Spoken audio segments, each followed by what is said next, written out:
This channel's content is strictly for educational and informational purpose and does not endorse or promote any form of violence, harm, illegal activities, self-injuries and communal disharmony.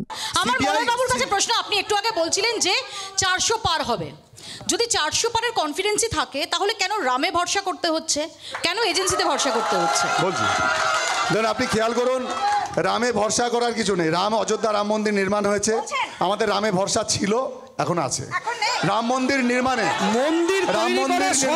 কাজ নয়, সরকারের কাজ, রামে allergy শুরু হয়ে গেছে, রামে allergy শুরু হয়ে গেছে। পশ্চিম বাংলার মাটিতে, ভারতবর্ষের মাটিতে স্বাধীনতা ছিল না, তখন মন্দির ছিল, মসজিদ ছিল, মানুষের হাতে কাজ চাই, রাহুল গান্ধী, পশ্চিম বাংলায় কাজ নাই, রাহুল গান্ধীকে, কাজ নাই, রাহুল গান্ধী, মমতা ব্যানার্জি, কাজ দিতে হবে। যদি এটা স্ট্রিট কর্নার নয়, আমি বারবার বলছি, প্রত্যেকের বলার সময় মাইক নিয়ে বলা যাবে। আসলে তাহলে আমি মাইকটা অফ করতে বাধ্য হব। আসলে পার্লামেন্টে গিয়ে বলার সুযোগ পাবে না, সেই জন্য আমরাও ভাবছি যে এখানে বলিনি, যা বলার পার্লামেন্টে আমরা বলবো, আমরা পার্লামেন্টে বলবো। হ্যাঁ বলছি, সেটা হচ্ছে যে আজকে রাম নামে আমাদের ভরসা আগে ছিল, এখন আছে, কিন্তু রামের নাম নিয়ে আমরা নির্বাচন লড়ছি না।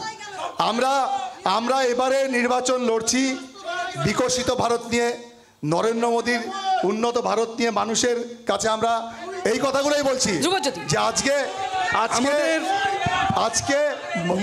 চাঁদে ভারত যান পাঠাচ্ছে, এই নির্বাচনে ভারত যান পাঠাচ্ছে, ভারত এই লড়াইয়ে যারা ধর্মের ভিত্তিতে লড়াই করতে চাইছে, মূল কথা সরকারের কাজ মানুষের হক, রুটি রুজি,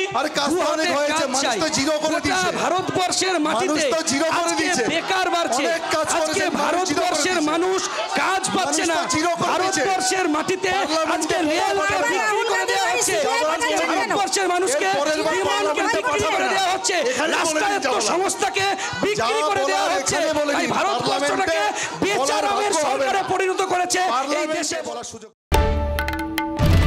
বাংলার আওয়াজ, বাঙালির আবেগ, জি 24 ঘন্টা।